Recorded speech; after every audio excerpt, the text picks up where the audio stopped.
എന്തിനാ അവളെ ഭീഷണിപ്പെടുത്തുന്നത്? ഭാര്യയാണെന്ന് കരുതി അവൾ നിന്റെ അടിമയല്ല. അവളുടെ അഭിപ്രായം പറയാനുള്ള അവകാശം അവൾക്കുണ്ട്. ഈ വീട്ടിലെല്ലാവർക്കും അതിനുള്ള സ്വാതന്ത്ര്യമുണ്ട്. പക്ഷേ അവസാന തീരുമാനം എന്റേതായിരിക്കുമെന്ന് മാത്രം. ഞങ്ങൾ ആരുടെയും അവകാശങ്ങളും അധികാരങ്ങളും കവർന്നെടുക്കാൻ വന്നതല്ല. ജോലി ഞങ്ങളൊട്ട് ആവശ്യപ്പെട്ടിട്ടുമില്ല. ഇപ്പോഴാണ് ഞങ്ങളൊന്ന് അറിയുന്നത് തന്നെ. അതിന്റെ പേരില് ഇവിടെ ഒരു തർക്കം ഉണ്ടാവുന്നത് ഞങ്ങൾക്ക് സഹിക്കില്ല. അച്ഛാ, ധനുഷ് വേറെന്തെങ്കിലും ജോലി നോക്കിക്കോളും. ഇവിടെ ഉള്ളവർക്ക് എതിർപ്പാണെങ്കിൽ ഈ ജോലി ധനുഷിന് വേണ്ട. അത് നീയല്ല തീരുമാനിക്കുന്നത്, ഞാനാ. എന്റെ 3 ആൺമക്കളും എന്റെ ഒപ്പം നിന്നാ ഈ ബിസിനസ് വളർത്തിയത്. ഞാൻ തുടങ്ങി വെച്ചതിനെ നിങ്ങൾ ഒരുപാട് മുന്നിലേക്ക് കൊണ്ടുപോയി 10 മടങ്ങായി വർദ്ധിപ്പിച്ചു. നിങ്ങൾ 3 പേരും നമ്മുടെ ബിസിനസിന്റെ 3 നെടും തൂണുകളാണ്. അതിന്റെ 4ാമത്തെ തൂണായിട്ടാ ഇപ്പൊ ധനുഷിനെ ഞാൻ കമ്പനിയിൽ നിയമിക്കുന്നത്.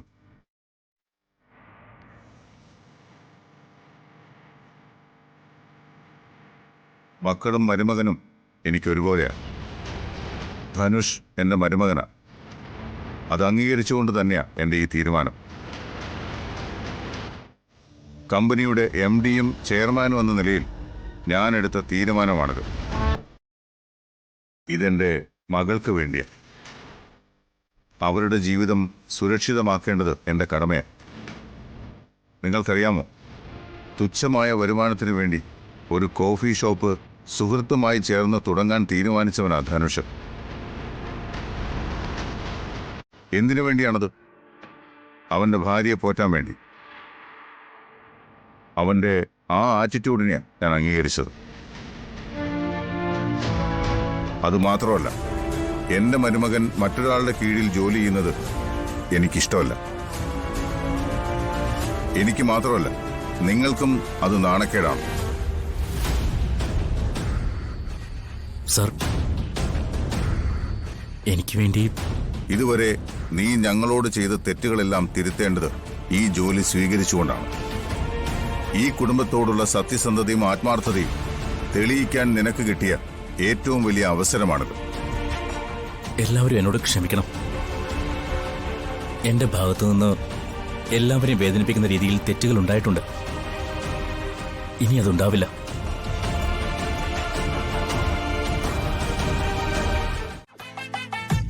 അത് പിന്നെ സന്ദീപ് കഴിഞ്ഞ ദിവസം അവർക്ക് കുറച്ച് ഉടുപ്പുകൾ വാങ്ങിച്ചപ്പോ മോൾക്കൂടി വാങ്ങിച്ചായിരുന്നു. ഞാനത് തരാനായിട്ട് വന്നതാ. അപ്പോഴല്ലേ ഇവിടെ ഗുസ്തി. എന്ത് ഗുസ്തി?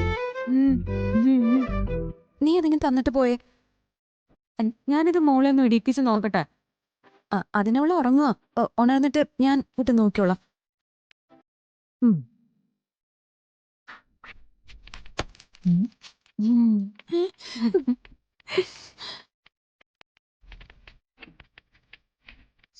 ഈ സച്ചിന്റെ ഒരു കാര്യം, കഥകം തുറന്നിട്ടിട്ട് ഞാൻ അവളെന്ന് ഉരുക്കിപ്പോയി. അവളിത് ചെന്ന് അനഘയോടൊക്കെ പറയും. അവരൊക്കെ എന്നെ കളിയാക്കും. ഞാനാരോടും പറയില്ല കേട്ടോ. ഇടി പെണ്ണിന്റെ ഒരു കാര്യം.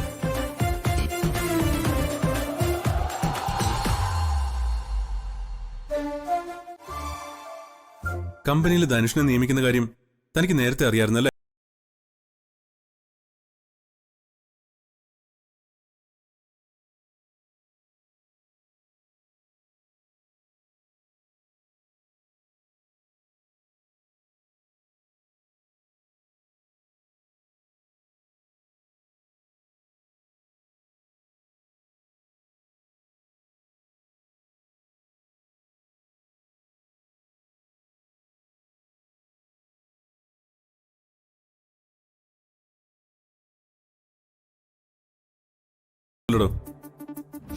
പക്ഷേ നന്ദേട്ടനും സന്ദീപും കമ്പനിയിൽ അവർക്ക് ധനുഷ് ചിലപ്പോ ഒരു പ്രശ്നമാവും. എന്ത് പ്രശ്നമാവാനാ? നമ്മുടെ കമ്പനി. ധനുഷ് നെല്ലിശ്ശേരിയിലെ മരുമകൻ. ഇന്നല്ലെങ്കിൽ നാളെ എല്ലാവരും ഒരുമിച്ച് പോകേണ്ടവര് തന്നെയല്ലേ?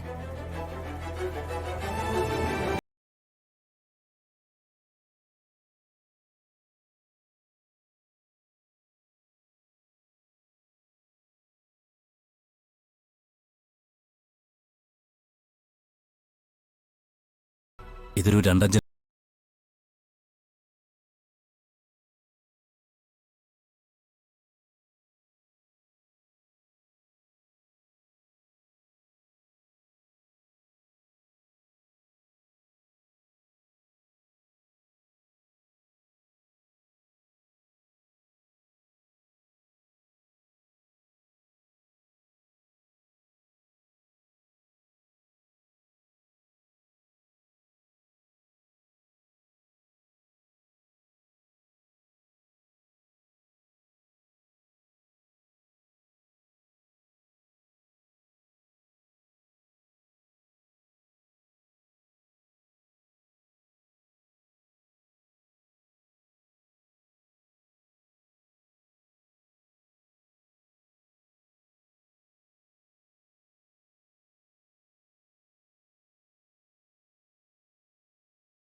എനിക്കറിയാം.